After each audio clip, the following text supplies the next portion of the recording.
Hello friends, welcome to your channel MPR। आशा करती हूँ कि आप सभी स्वस्थ होंगे, निरंतर अपने एग्जाम की तैयारी कर रहे होंगे। हमने भारतीय आधुनिक इतिहास की सीरीज स्टार्ट की थी, जिसमें आज हम पढ़ने वाले हैं साइमन कमीशन। ये टॉपिक सभी एग्जाम SI, रेलवे, कांस्टेबल, पटवारी और जिन भी एग्जाम में जनरल GK आता है उन सभी के लिए ज़रूरी है। तो चलिए स्टार्ट करते हैं साइमन कमीशन से। यदि आप हमारे चैनल पर नए हैं, अभी तक चैनल सब्सक्राइब नहीं किया है, तो प्लीज़ गाइस, यदि आपको वीडियो यूज़फुल लगता है तो प्लीज़ पहले चैनल को सब्सक्राइब कीजिए, वीडियो को लाइक कीजिए, कमेंट कीजिए, अपने प्यारे प्यारे फ्रेंड्स के साथ शेयर कीजिए। साइमन कमीशन 1927 वर्ष 1919 के मॉन्टेगू चेम्सफोर्ड एक्ट में वर्ष 10 वर्ष में इसकी समीक्षा हेतु एक संवैधानिक आयोग का गठन का प्रावधान रखा गया था। जो मॉन्टेगू चेम्सफोर्ड कब आया था? 1919 में आया था। उसमें प्रस्ताव रखा गया था कि 10 वर्ष बाद एक संवैधानिक आयोग का गठन किया जाएगा जो कि इसकी समीक्षा करेगा। आयोग को यह देखना था कि यह अधिनियम व्यवहार में कहाँ तक सफल रहा है। आयोग काम क्या करेगा? तो देखेगा कि सफल रहा है ये अधिनियम या नहीं रहा है। उत्तरदायी सरकार की दिशा में कहाँ तक प्रगति करने की स्थिति में है, मतलब जो उत्तरदायी सरकार है उसके अंदर में इसकी प्रगति होगी या नहीं होगी। नवंबर 1927 में साइमन कमीशन और भारतीय संविधिक आयोग की नियुक्ति कब की गई है? नवंबर 1927 में साइमन कमीशन और भारतीय संविधिक आयोग है, इसकी नियुक्ति की गई। तत्कालीन कंजर्वेटिव ब्रिटिश प्रधानमंत्री स्टैनली बाल्डविन के द्वारा इसका गठन या नियुक्ति की गई थी। इनके द्वारा की गई है, तो जो उस समय जो कंजर्वेटिव ब्रिटिश प्रधानमंत्री थे स्टैनली बाल्डविन, इनके द्वारा स्थापित किया गया है। नवंबर 1927 में साइमन कमीशन और या भारतीय संविधिक आयोग की नियुक्ति की गई। जॉन साइमन की अध्यक्षता में इसको गठित किया गया था। कौन थे इसके अध्यक्ष? जॉन साइमन थे। आयोग में कुल 7 सदस्य थे। चूँकि इसमें सभी सदस्य अंग्रेज थे, कोई भी भारतीय इसका सदस्य नहीं था, इसलिए भारतीयों ने इसे श्वेत कमीशन कहकर इसका बहिष्कार किया था। मतलब भारत के लिए आप देखोगे कि सफल रहा है नहीं रहा है, विकास देखोगे। और भारतीयों को भी शामिल नहीं किया गया। कितने सदस्य थे? 7 सदस्य थे और 7 ही अंग्रेज थे, इसलिए अंग्रेजों के द्वारा इसका समर्थन किया गया। लेकिन भारतीयों ने इसको श्वेत आयोग या श्वेत कमीशन कहकर इसका बहिष्कार किया। साइमन कमीशन 3 जनवरी 1928 को मुंबई पहुंचा। कब आया था? 3 जनवरी 1928 को मुंबई आया। साइमन कमीशन के अध्यक्ष सर जॉन साइमन उदारवादी दल के सदस्य थे। तो जॉन साइमन कौन थे? उदारवादी पार्टी है, उनके सदस्य थे। जबकि भारत की स्वतंत्रता 1947 के समय ब्रिटिश प्रधानमंत्री क्लीमेंट एटली इस कमीशन के श्रमिक दल के सदस्य के रूप में सम्मिलित हुए थे। और जब भारत आज़ाद हुआ था तो उस समय जो क्लीमेंट एटली थे वो श्रमिक या जो लेबर पार्टी है उसके सदस्य के रूप में शामिल हुए थे। भारतीय राष्ट्रीय कांग्रेस ने दिसंबर 1927 में मद्रास में हुए अधिवेशन में साइमन कमीशन का विरोध किया था। यह विरोध करने का निर्णय लिया गया था। कहाँ पे लिया गया है? तो यह जो मद्रास अधिवेशन हुआ था उसमें निर्णय लिया गया था। 3 फरवरी 1928 को साइमन कमीशन मुंबई पहुंचा। कहाँ पहुंचा था? मुंबई पहुंचा था 3 फरवरी 1928 को। उस दिन देशव्यापी हड़ताल का आयोजन किया गया, मतलब पूरे देश में हड़ताल लगा दी गई। कमीशन जहाँ गया वहाँ पर पूर्ण हड़ताल रखी गई कि भाई तुम कैसे देखोगे, कैसे इसकी जाँच करोगे, हम तो हड़ताल कर देंगे। तो जहाँ पर गया वहाँ पर हड़ताल लगा दी गई। साइमन कमीशन वापस जाओ के नारे के साथ जुलूस निकाले गए। तो नारे लगाए गए क्या? साइमन वापस जाओ, ये नारे लगाकर जुलूस निकाले गए। लाहौर में साइमन कमीशन विदेशी जुलूस का नेतृत्व करते समय पुलिस के लाठी चार्ज में लाला लाजपत राय गंभीर रूप से घायल हुए थे। तो लाहौर में भी ऐसे जुलूस निकल रहा था साइमन कमीशन के विरोध में, लेकिन पुलिस ने इसमें लाठी चार्ज कर दी और इसमें लाला लाजपत राय गंभीर रूप से घायल हो गए थे। पुलिस द्वारा की गई इस बर्बरतापूर्ण पिटाई के कारण ही लाला लाजपत राय की मृत्यु हो गई थी। मतलब इनकी इतनी पिटाई हुई कि इनकी यहाँ पे मृत्यु हो गई, इसके कारण ही हुई थी। लाला लाजपत राय 1865 से 1928 तक पंजाब के प्रमुख राजनीतिक नेता रहे थे। लाला लाजपत राय कहाँ से आते हैं? पंजाब से आते हैं। इन्होंने 1865 से 1928 तक पंजाब से नेतृत्व किया है। इन्होंने ब्रिटिश राज्य के विरोध में स्वतंत्रता आंदोलन का नेतृत्व किया। इन्हें पंजाब केसरी के नाम से जाना जाता है। इन्हें पंजाब केसरी को उपाधि दी गई थी या उनके नाम से जाना जाता है। साइमन कमीशन 1927 के प्रति उत्तर में नेहरू रिपोर्ट 1928 तैयार की गई। वहाँ से साइमन कमीशन आया, यहाँ से नेहरू रिपोर्ट उठाई। साइमन कमीशन 1927 में आया और नेहरू रिपोर्ट 1928 में तैयार की गई, जिसमें भारत के नए डोमिनियन संविधान का खाका था। इसमें क्या था, नेहरू रिपोर्ट में जो डोमेनियन है संविधान का खाका रखा गया था भारत के। इसे तैयार करने के लिए सर्वदलीय समिति के अध्यक्ष मोतीलाल नेहरू थे। इसको तैयार करने के लिए जो पूरा दल बनाया गया था उसके अध्यक्ष कौन थे, मोतीलाल नेहरू। जवाहरलाल नेहरू इसके सचिव थे। जवाहरलाल नेहरू को इसके सचिव बनाया गया। इसमें 2 मुस्लिम सहित कुल 9 सदस्य इस समिति के सदस्य थे। 2 मुस्लिम थे और 9 लोगों को इसमें शामिल किया गया था समिति में। नेहरू रिपोर्ट 1928 में भारत के लिए पूर्ण स्वतंत्रता के स्थान पर एक डोमिनियन स्टेट ये अधिराज्य का दर्जा की बात कही गई थी। तो जो नेहरू रिपोर्ट आई इसमें भारत को पूर्ण स्वतंत्रता करने की बात नहीं की गई थी, बल्कि इसके लिए डोमिनियन स्टेटस देने की बात की गई थी। इसमें सांप्रदायिक आधार पर पृथक निर्वाचन मंडल के स्थान पर अल्पसंख्यक हेतु आरक्षित स्थानों के लिए संयुक्त निर्वाचन क्षेत्र का प्रस्ताव रखा गया था कि जो चुनाव होंगे, निर्वाचन होगा, उसके लिए सांप्रदायिक आधार नहीं बल्कि पृथक निर्वाचन मंडल के स्थान पर एक अल्पसंख्यक हेतु आरक्षित स्थान के लिए संयुक्त निर्वाचन क्षेत्र का प्रस्ताव रखा गया था। साथ ही इसके तहत प्रस्तावित संविधान में भारतीयों के लिए भाषण देना, समाचार पत्र निकालना, सभाएं करना, संगठन बनाने आदि के लिए स्वतंत्रता के अधिकार भी मौलिक अधिकारों को प्रावधान किया गया था। इसमें भारतीयों के लिए भाषण देना, समाचार पत्र निकालना, सभाएं करना, संगठन करना के लिए स्वतंत्र अधिकार दिए गए थे, जो कि मौलिक अधिकारों के रूप में प्रावधान किया गया था। वर्ष 1928 में इंडिपेंडेंस फॉर इंडिया लीग की स्थापना जवाहरलाल नेहरू के द्वारा सुभाष चंद्र बोस के द्वारा स्थापित किया गया था। क्या किया गया था, इंडिपेंडेंस फॉर इंडिया लीग का गठन 1928 में जवाहरलाल नेहरू और सुभाष चंद्र बोस ने मिलकर किया था। इस लीग का उद्देश्य क्या था, डोमिनियन स्टेट से आगे पूर्ण स्वतंत्रता की मांग, मतलब अब डोमिनियन नहीं चाहिए, अब क्या करेंगे, पूर्ण स्वतंत्रता की मांग रखी गई थी इसमें। अब आते हैं साइमन कमीशन से रिलेटेड प्रश्न उत्तर। पहला आता है साइमन कमीशन भारत किस वर्ष आया, तो 1928 में आया था, जनवरी में। वर्ष 1919 के मॉन्टेगू चेम्सफोर्ड एक्ट के 10 वर्ष में इसकी समीक्षा हेतु एक संवैधानिक आयोग का गठन का प्रावधान था। आयोग को यह देखना था कि यह अधिनियम व्यवहार में कहाँ तक सफल रहा है, उत्तरदायी शासन की दिशा में कहाँ तक प्रगति करने की स्थिति में है।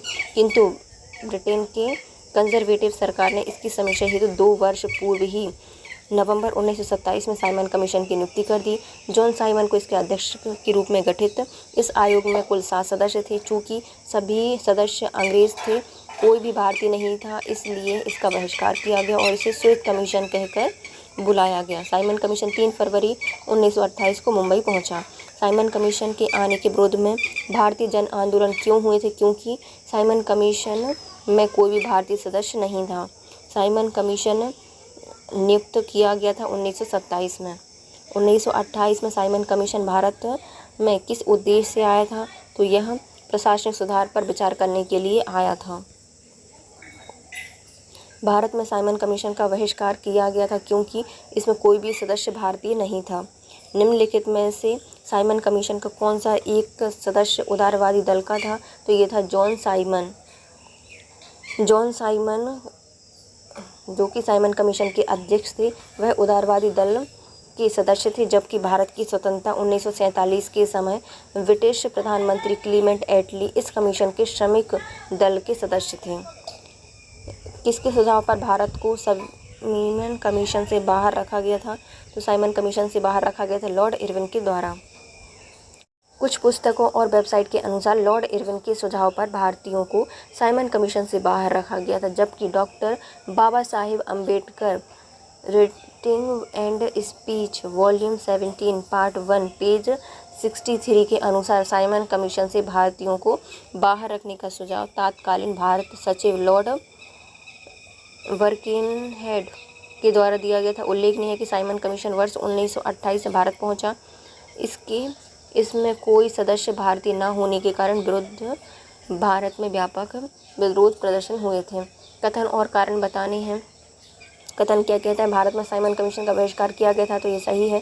साइमन कमीशन में एक भी सदस्य भारतीय नहीं थे, इसलिए इसका विरोध किया गया था, दोनों सही हैं और सही व्याख्या भी करता है। अब आते हैं साइमन कमीशन के संबंध में कौन सा सही है, ये बताना है। इसकी नियुक्ति 1919 के एक्ट के क्रियान्वयन की पूछताछ के लिए की गई थी, तो ये सही है। इसके अध्यक्ष जॉन साइमन थे, ये भी सही है। इसने संघीय प्रकार की सरकार के लिए संस्तुति की थी, तो ये सही है। इसने भारतीय नेताओं ने इसका विरोध किया था, तो ये भी सही है। भारत सरकार अधिनियम 1919 के एक प्रस्ताव के अनुसार अधिनियम को पारित होने के 10 वर्ष पर एक वैधानिक कमीशन की नियुक्ति की जाएगी। वर्ष 1919 अधिनियम के कार्य संचालन की जांच पड़ताल करनी थी, आवश्यक होने पर भावी सुधारों को प्रस्तावित करना था। इसी उद्देश्य से नवंबर 1927 में साइमन कमीशन का गठन किया गया। साइमन कमीशन में ब्रिटिश संसद के 7 सदस्य जॉन साइमन इसके अध्यक्ष बनाए गए। इस कमीशन में कोई भी भारतीय सदस्य नहीं था, फलस्वरूप भारतीय नेताओं द्वारा इसके विरोध का निर्णय लिया गया।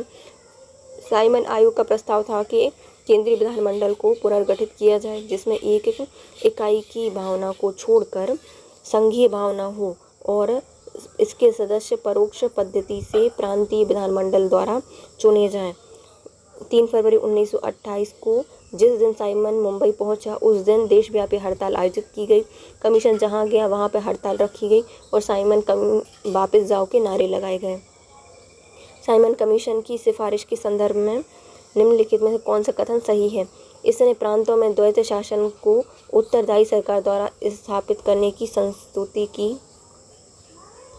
तो पहला ही सही है बस, है ना। प्रश्न में दिए गए साइमन कमीशन ने प्रांत क्षेत्र में द्वैत शासन को प्रतिस्थापित करके वहां उत्तरदायी सरकार गठित करने की संस्तुति की थी। अन्य विकल्पों में साइमन कमीशन इसके संदर्भ में नहीं है। लाला लाजपत राय घायल हुए थे साइमन कमीशन के विरोध में हुए लाठीचार्ज से। वर्ष 1927 में भारतीय राष्ट्रीय कांग्रेस ने दिसंबर 1927 से मद्रास में हुए अपने अधिवेशन में साइमन कमीशन का विरोध करने का निर्णय लिया। 3 फरवरी 1928 को साइमन कमीशन मुंबई पहुंचा। उस दिन देशव्यापी हड़ताल का आयोजन किया गया। साइमन कमीशन जहां जाता वहां पर पूर्ण हड़ताल रखी गई। कमीशन वापस जाओ के नारे लगाए गए, जुलूस निकाले गए। लाहौर में साइमन कमीशन के विरुद्ध जुलूस का नेतृत्व करते हुए पुलिस ने लाठी चार्ज में लाला लाजपत राय गंभीर रूप से घायल हो गए। पुलिस द्वारा की गई बर्बरतापूर्ण पिटाई के कारण लाला लाजपत राय की मृत्यु हो गई। मरने से पूर्व इन्होंने कहा था कि मेरे ऊपर किए गए लाठी का एक एक प्रहार ब्रिटिश सरकार के ताबूत की आखिरी कील साबित होगा। पंजाब केसरी की उपाधि दी गई थी लाला लाजपत राय को। लाला लाजपत राय 1865 से 1928 तक पंजाब के प्रमुख राजनीतिक नेता रहे। ब्रिटिश राज्य के विरोध स्वतंत्रता आंदोलन का नेतृत्व किया है इन्होंने। इन्हें पंजाब केसरी की उपाधि दी गई थी। अभिकथन और कारण बताने हैं, है ना। 1928 में लाहौर में लाला लाजपत राय के नेतृत्व में साइमन कमीशन का विरोध आयोजित किया गया, तो ये सही था।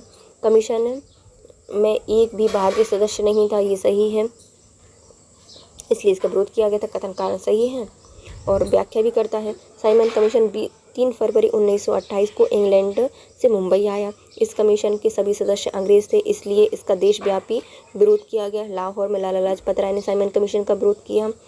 इस दौरान पुलिस की लाठीचार्ज में घायल होने के कारण इनकी मृत्यु हो गई। इस प्रकार अभिकथन और कारण सही है और सही व्याख्या भी करता है। नेहरू रिपोर्ट तैयार की गई थी मोतीलाल नेहरू के द्वारा, ML नेहरू ने। साइमन कमीशन 1927 के प्रति उत्तर में नेहरू रिपोर्ट 1928 में तैयार की गई। भारत के लिए डोमिनियन संविधान का खाका तैयार किया गया। सर्वदलीय समिति के अध्यक्ष मोतीलाल नेहरू, जवाहरलाल नेहरू इसके सचिव और 2 मुस्लिम सहित 9 सदस्यों की समिति सदस्य थे। निम्नलिखित में से किसने सर्वप्रथम भारत के लिए औपनिवेशिक स्वराज की मांग की थी? तो ये मोतीलाल नेहरू के द्वारा नहीं, सर तेज बहादुर सप्रू और जयकर के द्वारा। सर तेज बहादुर सप्रू और जयकर ने। प्रश्न में दिए गए विकल्प में मोतीलाल नेहरू ने मार्च 1926 के सेंट्रल लेजिस्लेटिव असेंबली में भारत के लिए डोमिनियन स्वराज, डोमिनियन स्टेट हेतु संविधान निर्माण के लिए एक प्रतिनिधिक कॉन्फ्रेंस बुलाने की मांग की। तथापि प्रश्न में इसके साथ गोविंद वल्लभ पंत का नाम दिया गया है, जिससे इससे संबंध नहीं था, इसलिए विकल्प सी होगा, क्योंकि तेज बहादुर सप्रू और जयकर मोतीलाल नेहरू की जो नेहरू रिपोर्ट थी उसकी तैयार समिति में सदस्य थे। इसके अध्यक्ष मोतीलाल नेहरू थे। इससे भारत के औपनिवेशिक स्वराज की मांग रखी गई थी। भारतीय स्वतंत्रता आंदोलन के कार्य के संदर्भ में नेहरू रिपोर्ट निम्नलिखित में से किस की अनुशंसा की गई है? भारत के लिए पूर्ण स्वराज की मांग नहीं की थी। अल्पसंख्यक हेतु आरक्षित स्थानों के लिए संयुक्त निर्वाचन क्षेत्र की मांग की गई थी, ये सही है। संविधान में भारतीयों के लिए मौलिक अधिकारों का प्रावधान किया गया था, तो ये भी सही है, 2 और 3 सही हैं। नेहरू रिपोर्ट 1928 में भारत के लिए पूर्ण स्वतंत्रता के स्थान पर डोमिनियन स्टेटस, अधिराज का दर्जा की बात कही गई है। इसमें सांप्रदायिक आधार पर पृथक निर्वाचन मंडल के स्थान पर अल्पसंख्यक हेतु आरक्षित स्थानों के लिए संयुक्त निर्वाचन क्षेत्र का प्रस्ताव रखा गया। साथ ही इसके तहत प्रस्तावित संविधान में भारतीयों के लिए भाषण देने, समाचार पत्र निकालने, सभाएं करने और संगठन बनाने आदि की स्वतंत्रता के अधिकार समेत मौलिक अधिकारों का भी प्रावधान रखा गया था। निम्नलिखित में से कौन वर्ष 1928 में इंडिपेंडेंस फॉर इंडिया लीग के गठन से संबंधित हैं? तो इनका नाम है जवाहरलाल नेहरू और सुभाष चंद्र बोस। 1928 में इंडिपेंडेंस फॉर इंडिया लीग का गठन जवाहरलाल नेहरू और सुभाष चंद्र बोस ने मिलकर किया था। इस लीग का उद्देश्य डोमिनियन स्टेट से आगे पूर्ण स्वतंत्रता की मांग को मुखर करना था। इंडिपेंडेंस लीग ने ब्रिटिश राज्य के विरोध में प्रगतिशील शक्तियों को संगठित करने में महत्वपूर्ण कार्य किया। रिक्त स्थान की पूर्ति कीजिए। नेहरू रिपोर्ट डेस्क की अध्यक्षता में एक कमेटी तैयार करने गई थी और इसका क्या विषय था? तो मोतीलाल नेहरू इसके अध्यक्ष थे और भारत में संवैधानिक व्यवस्था स्थापित करना इसका लक्ष्य था। साइमन कमीशन को नियुक्त करने वाले अनुदारपंथी राज्य सचिव लॉर्ड वर्किनहैम के अनुसार भारतीय लोग संवैधानिक सुधार के लिए ठोस प्रस्ताव बनाने में असमर्थ थे। इन्होंने कहा कि भारतीय ऐसा संविधान बनाने में असमर्थ हैं जिसको सभी भारतीयों का व्यापक राजनीतिक समर्थन प्राप्त हो। इस चुनौती को भारतीयों द्वारा स्वीकार कर लिया गया। इस योजना को अंतिम रूप देने के लिए फरवरी, मई और अगस्त 1928 में सर्वदलीय अधिवेशन आयोजित किया गया। मोतीलाल नेहरू की अध्यक्षता में 8 सदस्यीय समिति, कुल 9 सदस्य, अगस्त 1928 में प्रस्तावित संविधान का प्रारूप प्रस्तुत किया गया। इसको मोतीलाल नेहरू के नाम पर नेहरू रिपोर्ट के नाम दिया गया। मोतीलाल नेहरू ही इस रिपोर्ट के लेखक थे। इसमें सांप्रदायिक आधार पर अलग निर्वाचन मंडल की मांग को अस्वीकार किया गया था। इस रिपोर्ट में डोमिनियन स्टेटस की मांग की गई थी। इसके अतिरिक्त अन्य सिफारिश की गई थी, जैसे सब वयस्कों के लिए मताधिकार, महिलाओं के लिए समान अधिकार, यूनियन और संगठन बनाने की स्वतंत्रता, धर्म का हर प्रकार से राज्य से पृथककरण। मुस्लिम लीग ने निम्नलिखित में से किस अधिवेशन में M.A. जिन्ना ने 14 सूत्रीय प्रस्ताव रखे थे? तो 1929 में रखे गए थे। 28 मार्च 1929 को दिल्ली में मुस्लिम लीग का अधिवेशन हुआ, जिसमें जिन्ना ने नेहरू रिपोर्ट 1928 के विरोध स्वरूप 27 सूत्रीय प्रस्ताव रखे। नेहरू रिपोर्ट में संयुक्त रूप से चुनाव लड़ने की बात कही गई थी, जबकि इसमें चुनाव क्षेत्र की मांग की गई थी। कांग्रेस दल का उग्र शाखा ने, जिसके एक प्रमुख नेता जवाहरलाल नेहरू थे, इंडिपेंडेंस फॉर इंडिया लीग की स्थापना की थी। उसके विरोध स्थापित की गई थी। किसके विरोध में स्थापित किया गया था? इंडिपेंडेंस फॉर इंडिया लीग, इसको स्थापित किया गया था नेहरू रिपोर्ट के खिलाफ में। नेहरू जी के नेतृत्व में युवा एवं उग्रवादी राष्ट्रवादियों ने नेहरू रिपोर्ट पर आपत्ति रखी। वे पूर्ण स्वराज को तात्कालिक लक्ष्य के रूप में रखने की मांग कर रहे थे। फलतः जवाहरलाल नेहरू और सुभाष चंद्र बोस ने इंडिपेंडेंस फॉर इंडिया लीग के रूप में कांग्रेस के भीतर ही एक दबाव समूह का निर्माण किया। इसके साथ हमारा टॉपिक वाला कंप्लीट हुआ। अब हम पढ़ते हैं भारत का लाहौर अधिवेशन पूर्ण स्वराज प्रस्ताव 1929। कांग्रेस का लाहौर अधिवेशन पूर्ण स्वराज प्रस्ताव 1929। वर्ष 1921 के अहमदाबाद अधिवेशन में मौलाना हजरत मोहानी ने प्रस्ताव पारित किया। स्वराज को सभी प्रकार के विदेशी नियंत्रण से मुक्त संपूर्ण स्वतंत्रता, संपूर्ण स्वराज के रूप में परिभाषित किया जाए और कांग्रेस का लक्ष्य माना जाए। किसके द्वारा कहा गया था? तो 1921 में अहमदाबाद अधिवेशन में मौलाना हजरत मोहानी के द्वारा कहा गया था कि स्वराज को सभी प्रकार की विदेशी नियंत्रण से मुक्त किया जाए, संपूर्ण स्वराज प्राप्ति की जाए, स्वतंत्र हुआ जाए, संपूर्ण स्वतंत्र हुआ जाए और कांग्रेस को इसका अपना लक्ष्य बनाना चाहिए। वर्ष 1921 में कांग्रेस के अहमदाबाद अधिवेशन के अध्यक्ष C.R. दास चुने गए थे, परंतु उनके जेल में होने के कारण हकीम अजमल खान ने इस अधिवेशन की अध्यक्षता की थी। तो जो हजरत मोहानी हैं उनके द्वारा तो यह प्रस्ताव रखा गया था स्वराज, संपूर्ण स्वराज का, स्वतंत्रता का, लेकिन जो 1921 का अहमदाबाद अधिवेशन था उसके अध्यक्ष चुने गए थे C.R. दास, लेकिन वो जेल में थे, इसलिए के अध्यक्ष चुने गए थे हकीम अजमल खान को नियुक्त किया गया था। कांग्रेस के कलकत्ता अधिवेशन 1928 में ब्रिटिश सरकार को यह अल्टीमेटम दिया गया था कि वह 1 वर्ष में नेहरू रिपोर्ट स्वीकार कर लें या कांग्रेस द्वारा प्रारंभ किए गए जन आंदोलन का सामना करें।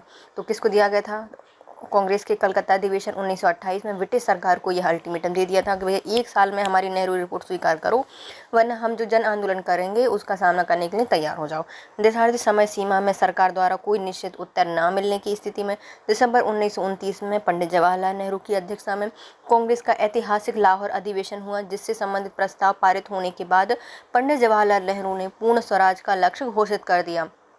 कांग्रेस ने जो समय सीमा दी थी उसमें ब्रिटिश सरकार ने कोई उत्तर नहीं दिया, उन्हें ध्यान भी नहीं दिया। तो कांग्रेस को गुस्सा आया, तो उन्होंने क्या किया, दिसंबर 1929 में पंडित जवाहरलाल नेहरू की अध्यक्षता में एक ऐतिहासिक लाहौर अधिवेशन आयोजित किया गया, जिसके अध्यक्ष चुने गए जवाहरलाल नेहरू, और इन्होंने पूर्ण स्वराज का लक्ष्य घोषित कर दिया।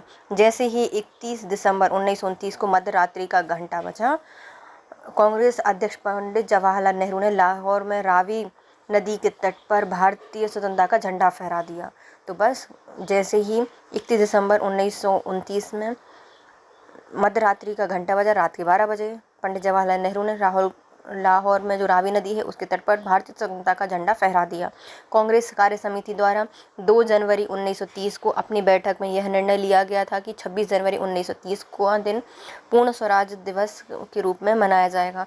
कब घोषणा की गई है? तो यह 2 जनवरी 1930 को कांग्रेस की कार्य समिति ने घोषणा की कि 26 जनवरी 1930 को पूर्ण स्वराज दिवस के रूप में मनाया जाएगा। 26 जनवरी को प्रत्येक वर्ष पूर्ण स्वाधीनता दिवस के रूप में मनाया जाएगा। 26 जनवरी को क्या मनाया जाएगा? पूर्ण स्वाधीनता दिवस मनाया जाएगा। इस अधिवेशन में अध्यक्षीय भाषण में बोलते हुए उन्होंने कहा था कि आज हमारा सिर्फ एक लक्ष्य है, स्वाधीनता का लक्ष्य। तो जब इस भाषण को दिया जा रहा था तब जो अध्यक्षीय भाषण था उसमें कहा गया था कि आज हमारा सिर्फ एक लक्ष्य है, वो है स्वाधीनता का लक्ष्य। हमारे लिए स्वाधीनता ही पूर्ण स्वतंत्रता है। स्वाधीनता ही क्या है? पूर्ण स्वतंत्रता है। कांग्रेस के लाहौर अधिवेशन में 31 दिसंबर 1929 को घोषणा संकल्प में स्पष्ट किया गया था कि गोलमेज सम्मेलन में कोई लाभ नहीं है। नेहरू कमेटी की डोमिनियन राज के दर्जे की योजना समाप्त की जाती है। शब्द स्वराज का अर्थ पूर्ण स्वतंत्रता है। अखिल भारतीय कांग्रेस जब उचित समझेगी नागरिक अवज्ञा आंदोलन प्रारंभ कर देगी। तो जो 31 दिसंबर 1929 को लाहौर अधिवेशन हुआ था उसमें कुछ संकल्प रखे गए थे, जैसे कि गोलमेज सम्मेलन का कोई लाभ नहीं और हम इसमें पार्टिसिपेट नहीं करेंगे। दूसरा था नेहरू कमेटी में जो डोमिनियन राज है वो अब हमें नहीं चाहिए, हमें अब क्या चाहिए? पूर्ण स्वतंत्रता चाहिए है। उसका जो डोमिनियन राज्य का दर्जा हमें समाप्त कर दिया जाए, नहीं चाहिए, और देना भी मत। स्वराज शब्द का अर्थ क्या है? पूर्ण स्वतंत्रता है। अखिल भारतीय कांग्रेस जब चाहेगी, उसको जब अच्छा लगेगा, वह नागरिक अवज्ञा आंदोलन प्रारंभ कर देगी। इसके लिए अंग्रेज तैयार रहें लड़ने के लिए। अब आते हैं हमारे इससे संबंधित प्रश्नोत्तर। लाहौर अधिवेशन 1929 से संबंधित प्रश्नोत्तर। भारतीय स्वतंत्रता संग्राम के दौरान निम्नलिखित में से किसने प्रस्ताव किया कि स्वराज को सभी प्रकार के विदेशी नियंत्रण से मुक्त संपूर्ण स्वतंत्र के रूप में परिभाषित किया जाए? इसको कहा गया था मौलाना हज़रत मोहानी के द्वारा कहा गया था। वर्ष 1921 में अहमदाबाद अधिवेशन में मौलाना हज़रत मोहानी ने प्रस्तावित किया था कि स्वराज को सभी प्रकार के विदेशी नियंत्रण से मुक्त संपूर्ण स्वराज के रूप में परिभाषित किया जाए और इसे कांग्रेस का लक्ष्य बनाया जाए। 1921 में कांग्रेस के अहमदाबाद अधिवेशन के अध्यक्ष CR दास अध्यक्ष चुने गए थे, किंतु उनके जेल में होने के कारण हकीम अजमल खां इसके अध्यक्ष बने। 1921 में अहमदाबाद अधिवेशन में निम्नलिखित नेताओं में से किसने संपूर्ण स्वराज को कांग्रेस का लक्ष्य मानने का प्रस्ताव रखा था? तो ये थे हज़रत मोहानी। कांग्रेस ने कब पहली बार भारत की स्वतंत्रता का प्रस्ताव पारित किया था? तो 1929 में किया था सबसे पहले। कांग्रेस के कलकत्ता अधिवेशन 1928 में ब्रिटिश सरकार को यह अल्टीमेटम दिया गया था कि वह 1 वर्ष में नेहरू रिपोर्ट को स्वीकार करें या कांग्रेस द्वारा प्रारंभ किए गए जन आंदोलन का सामना करें। निर्धारित समय सीमा में सरकार द्वारा कोई निश्चित उत्तर न दिए जाने की स्थिति में दिसंबर 1929 में पंडित जवाहरलाल नेहरू की अध्यक्षता में कांग्रेस का ऐतिहासिक अधिवेशन लाहौर अधिवेशन हुआ, जिससे संबंधित प्रस्ताव पारित करने के बाद पंडित जवाहरलाल नेहरू ने पूर्ण स्वराज का दर्जा घोषित किया।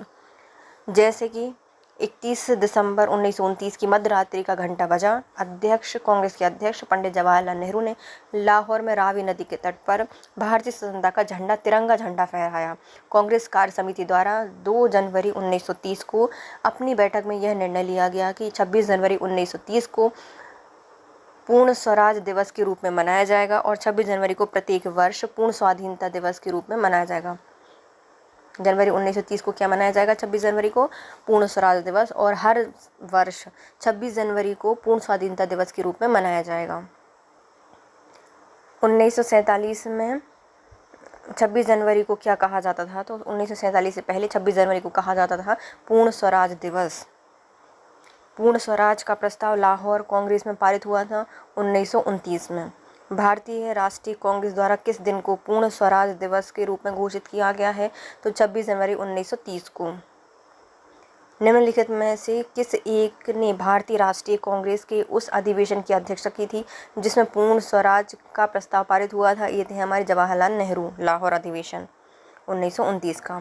कांग्रेस के 1929 के लाहौर अधिवेशन में कांग्रेस के लक्ष्य पूर्ण स्वराज किसके द्वारा घोषित किया गया था? तो यह जवाहरलाल नेहरू के द्वारा घोषित किया गया था। 31 दिसंबर 1929 की मध्यरात्रि में भारतीय राष्ट्रीय ध्वज को किसने फहराया था? तो यह फहराया था जवाहरलाल नेहरू ने। स्वतंत्रता का नवग्रहित तिरंगा पहली बार कब लहराया गया था? तो 31 दिसंबर 1929 को। भारतीय राष्ट्रीय कांग्रेस में निम्नलिखित प्रस्तावों में से किस एक की अध्यक्षता जवाहरलाल नेहरू ने सर्वप्रथम की थी? तो यह लाहौर अधिवेशन 1929 के अधिवेशन की। भारतीय राष्ट्रीय कांग्रेस के लाहौर अधिवेशन 1929 की अध्यक्षता जवाहरलाल नेहरू ने पहली बार की थी। इस अधिवेशन में पूर्ण स्वराज का प्रस्ताव पारित किया गया था। 26 जनवरी को स्वतंत्रता दिवस मनाने का निश्चय भी लिया गया था। भारतीय राष्ट्रीय कांग्रेस का लाहौर अधिवेशन 1929 में इतिहास में इसलिए बहुत प्रसिद्ध है क्योंकि कांग्रेस ने पूर्ण स्वराज की मांग का एक संकल्प पारित किया था। तो यह सही है। इसमें उग्रवादी उदारवादी के बीच झगड़ा हुआ था, गलत है। इस अधिवेशन में 2 राष्ट्रों की मांग के सिद्धांत को स्वीकार किया गया था, नहीं, ये भी नहीं है, पहले ही सही हो जाएगा। जवाहरलाल नेहरू की अध्यक्षता में वर्ष 1929 में लाहौर में रावी नदी के तट पर कांग्रेस का वार्षिक अधिवेशन आयोजित किया गया। इस अधिवेशन में ऐतिहासिक पूर्ण स्वराज की मांग संकल्प पारित किया गया। वर्ष 1930 की 26 जनवरी को प्रथम स्वाधीनता दिवस मनाया गया और उस वर्ष से प्रति वर्ष 26 जनवरी को स्वाधीनता दिवस मनाने की घोषणा की गई। स्वतंत्रता आंदोलन के इतिहास में भारतीय राष्ट्रीय कांग्रेस के 1929 के अधिवेशन इसलिए प्रसिद्ध है क्योंकि इस अधिवेशन में हुआ था कांग्रेस के लक्ष्य के तौर पर पूर्ण स्वराज प्राप्ति को स्वीकृत किया गया था। निम्नलिखित भारतीय राष्ट्रीय कांग्रेस के अधिवेशन में से किसमें कांग्रेस का लक्ष्य पूर्ण स्वराज रखा गया था? तो लाहौर अधिवेशन में रखा गया था। कांग्रेस ने पूर्ण स्वराज की घोषणा सबसे पहले कहाँ की थी? लाहौर में की थी। नेहरू जी ने अध्यक्षता की थी। भारतीय राष्ट्रीय कांग्रेस के लाहौर अधिवेशन 1929 के अध्यक्ष कौन थे? जवाहरलाल नेहरू इसके अध्यक्ष थे। निम्नलिखित में से कौन सा 1929 के कांग्रेस के लाहौर अधिवेशन में पारित संकल्प में शामिल नहीं हुए थे? तो कौन सा इसमें शामिल नहीं हुआ था? भारत की विदेशी नीति की घोषणा की गई थी, तो ये सही है। पूर्ण स्वराज का लक्ष्य घोषित किया गया था। सभी ने अवज्ञा आंदोलन प्रारंभ करने की तैयारी की गई थी, लेकिन अस्पृश्यता उन्मूलन के बारे में कोई भी वर्णन नहीं किया गया था, उल्लेख नहीं था। कांग्रेस के लाहौर अधिवेशन में 31 दिसंबर 1929 को घोषणा संकल्प में स्पष्ट किया गया था कि गोलमेज सम्मेलन में कोई लाभ नहीं है। नेहरू कमेटी की डोमिनियन राज्य के दर्जे की योजना समाप्त कर दी गई थी। शब्द स्वराज का अर्थ पूर्ण स्वतंत्रता है। अखिल भारतीय कांग्रेस जब उचित समझेगी, नागरिक सविनय अवज्ञा आंदोलन प्रारंभ कर देगी। संकल्प में अस्पृश्यता उन्मूलन का कोई उल्लेख नहीं है। गोलमेज सम्मेलन से संबंधित नीति को ही भारतीय विदेश नीति के रूप में माना जाता है, क्योंकि ब्रिटिश सरकार ने शेष विश्व से संबंधित नीति की निर्धारण ब्रिटिश सरकार ही करती है। विशेष वर्ष 1921 में कांग्रेस अधिवेशन में सर्वप्रथम यह संकल्प व्यक्त किया गया था कि भारत की विदेशी नीति होनी चाहिए। पूर्ण स्वराज संकल्प को भारतीय राष्ट्रीय कांग्रेस के लाहौर अधिवेशन में किसने प्रस्तुत किया था? तो इसमें जवाहरलाल नेहरू के द्वारा प्रस्तुत किया गया था। पूर्ण स्वराज के संकल्प को भारतीय राष्ट्रीय कांग्रेस के लाहौर अधिवेशन में जवाहरलाल नेहरू द्वारा तैयार और प्रस्तुत किया गया था। इस अधिवेशन में अपने अध्यक्षीय भाषण में बोलते हुए उन्होंने कहा था कि आज हमारा सिर्फ एक है लक्ष्य है, स्वाधीनता का लक्ष्य। हमारे लिए स्वाधीनता है पूर्ण स्वतंत्रता। ध्यानतलब हो कि इसी लाहौर अधिवेशन में नेहरू समिति की रिपोर्ट को निरस्त घोषित कर दिया गया था, जिसमें केवल डोमिनियन स्टेटस की मांग की गई थी।